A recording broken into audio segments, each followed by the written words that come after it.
Netanyahu को लेकर पहले से ही दुनिया भर में जिस तरह से थू-थू हो रही है, उसको लेकर अंतर्राष्ट्रीय मंच पर कुछ ऐसा हुआ, नेतन्याहू देखते रह गए। इससे पहले संयुक्त राष्ट्र की कार्रवाई आपको याद होगा, जब फिलिस्तीन को मान्यता मिल रही थी, कई देशों ने मोर्चा खोला था और जैसे ही नेतन्याहू बोलने के लिए खड़े हुए, वैसे फिलिस्तीन के समर्थन में नारेबाजी करते हुए कई देशों ने यूनाइटेड स्टेट के उस हॉल को छोड़ दिया था। लेकिन इस बार बड़ा तगड़ा कांड हुआ है।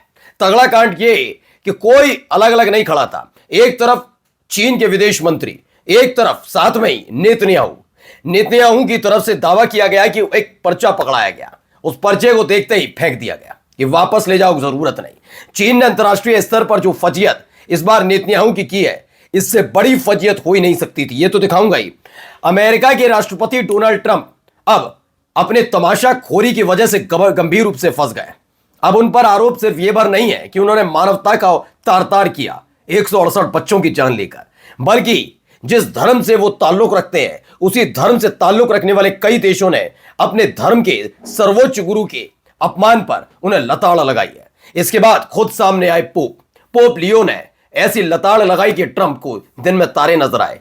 ईरान समर्थन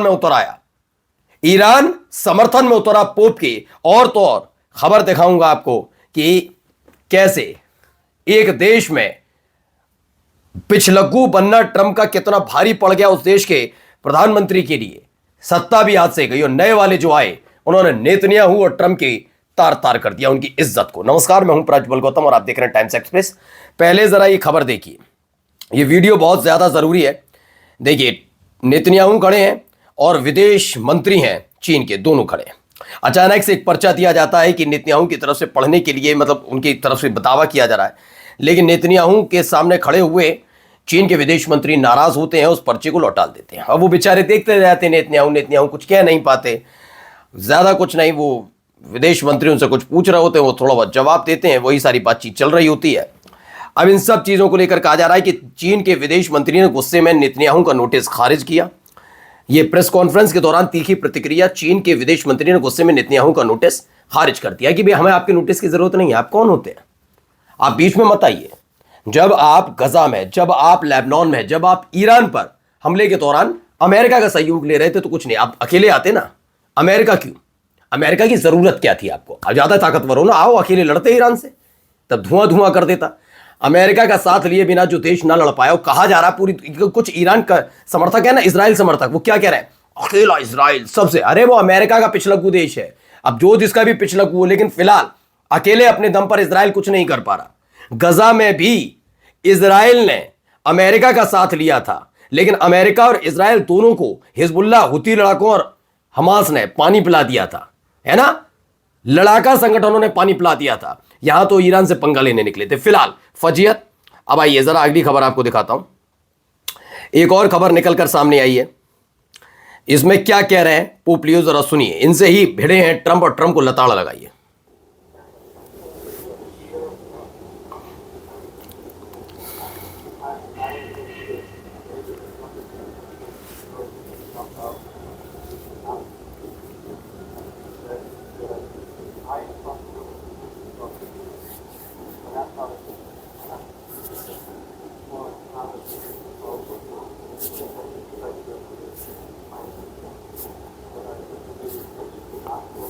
तो पत्रकारों से बातचीत कर रहे हैं, वो क्या बोल रहे हैं अभी मैं आपको बताता हूं। दरअसल इन्हें नसीहत दे डाली थी ट्रंप ने। हुआ यह था कि जिस तरह से इजराइल और अमेरिका ने हमले करने शुरू किए, कई मासूम लोगों की जान गई, पहले ईरान वाले मसले पर, फिर लेबनान में, इस पर लताड़ लगाई थी पोप ने कि मानवता को शर्मसार मत करिए। ट्रंप को गुस्सा आ गया, इन्होंने अपने ही धर्मगुरु के खिलाफ मोर्चा खोल दिया। कई देशों में भी होता है, आपने देखा ही होगा, जैसे हमारे यहाँ भी धर्मगुरु है, मतलब देखा जाए तो सर्वोच्च पद पर बैठे हुए शंकराचार्य को पता नहीं क्या क्या नहीं किया जाते, सत्ताधीश, शर्म नहीं आती उन्हें। वैसे ही ट्रंप है तो अंतर थोड़ी ना है ज्यादा। तो फिलहाल यही किया गया। इस पर बीती रात अमेरिकी राष्ट्रपति डोनाल्ड ट्रंप के व्यक्तिगत हमले के जवाब में पोप लियो ने अल्जीरिया के लिए सवार विमान में पत्रकारों से कहा, मुझे ट्रंप एडमिनिस्ट्रेशन से या गॉस्पेल के मैसेज को जोर से बोलने से कोई डर नहीं है। जो मेरा मानना है कि मैं करने के लिए यहाँ हूँ, जो चर्च करने के लिए यहाँ है। हम पॉलिटिशियन नहीं हैं, हम फॉरेन पॉलिटिक्स को उसी नज़रिए से नहीं देखते जैसा वह समझते होंगे, लेकिन मैं एक पीस मेकर के तौर पर गॉस्पेल के मैसेज में विश्वास करता हूँ। गॉस्पेल का मैसेज का मतलब मानवता, इंसानियत, इन सब चीज़ों का ख्याल रखना बहुत ज़रूरी है। और वाकई इस दौर में अगर देखा जाए तो थू थू ट्रंप की क्यों हो रही है। मसला ये सिर्फ नहीं है कि ईरान पर अटैक किया था, इससे भी आगे कहानी है। ईरान पर अटैक किया वो तो है ही है, लेकिन युद्ध का जिम्मेदार होने के साथ साथ इस युद्ध के शुरुआत में ही जो क्या कहा जाए नैतिकता को खूंटी पर टांगा गया, रिहायशी इलाकों में बमबारी की अमेरिका और इजराइल ने, उसमें बच्चों की जान गई, उसको लेकर इनकी सबसे ज्यादा थू थू हो रही है। सबसे ज्यादा पूरी दुनिया में मुझे नहीं लगता ज्यादातर देश, अगर मैं परसेंटेज के हिसाब से देखूं तो 80 से 85% देश ऐसे हैं जो नेतन्याहू के साथ साथ ट्रंप को भी कोस रहे हैं, उनके अपने ही देश में कोसा जा रहा है। अब देखिए इसके बाद खबर क्या निकली, ईरान भी आ गया। अमेरिका के राष्ट्रपति डोनाल्ड ट्रंप और कैथोलिक चर्च के प्रमुख, क्या हुआ इसमें, पोप ट्रंप की लड़ाई में कूदा ईरान, ईसा मसीह का अपमान बर्दाश्त नहीं। बिल्कुल सही बात है। हर एक, देखिए युद्ध अलग चीज है, भावनाएं अलग चीज है, धर्म अलग चीज है, और धर्म में मुझे लगता है हर एक धर्म का सम्मान करना अलग बात होती है। आप धर्म के आधार पर अगर ये तय करते हैं कि ये फलाने धर्म का है तो इस पर हमें हमला बोलेंगे तो ये गलत है। फिर मैं तो फिर कहता हूं आप लोगों से, फिर जब ISIS जो कर रहा था वो गलत क्या था फिर, है ना? जब आप धर्म के आधार, क्योंकि वो यही तो कर रहा था, शिया सुन्नी में बांट कर ये करना, फिर धर्म के आधार पर हम ये करेंगे, तो यही तो कर रहे थे। उसको सबक किसने सिखाया? ISIS को सबक किसने? अमेरिका ने तो उल्टा उसे जन्म दिया, उसके हार बीच रास्ते में छोड़कर जो गया उससे ISIS की ताकत बढ़ी। इराक और सीरिया के अंदर ईरान था, वो ईरान की वजह से ISIS कंट्रोल में रहा, वरना क्या कुछ नहीं होता। अब देखिए अमेरिका के राष्ट्रपति डोनाल्ड ट्रंप और कैथोलिक चर्च के प्रमुख पोप लियो के विवाद के बीच ईरान के राष्ट्रपति मसूद पेजेश्कियान की भी एंट्री हो गई। राष्ट्रपति पेजेश्कियान ने पोप के समर्थन में बयान दिया। राष्ट्रपति मसूद ने पोप के अपमान की निंदा की और कहा कि ईसा मसीह जो शांति और भाईचारे के प्रतीक हैं, उनका अपमान किसी भी इंसान को स्वीकार नहीं होना चाहिए। और ये बात सच है, हर एक व्यक्ति जो वाकई धर्म मतलब तरीके वाला व्यक्ति होगा, फिजूल के लोगों की बात नहीं कर रहा, वो हर धर्म का सम्मान करेंगे, उन धर्म के जो प्रतीक है उनका भी सम्मान किया जाएगा।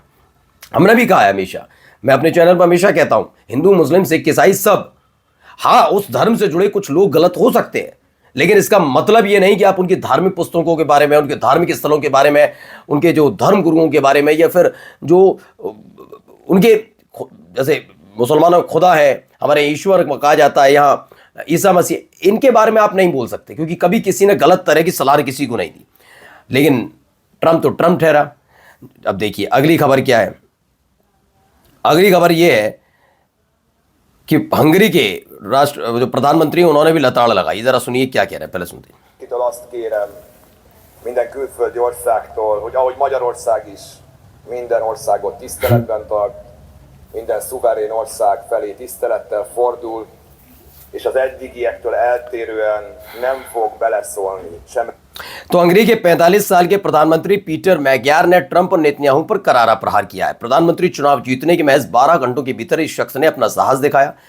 इन्होंने कहा ट्रंप वेनेजुएला में सत्ता परिवर्तन चाहते थे, नेतन्याहू ईरान में सत्ता परिवर्तन चाहते थे।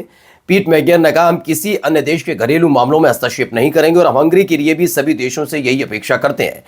ये उनका बयान है कि हंगरी का इस्तेमाल अब अमेरिका और इजराइल के हितों की पूर्ति के लिए नहीं किया जाएगा। यानी कुल मिलाकर एक और देश से अमेरिका की विदाई तय। नमस्कार।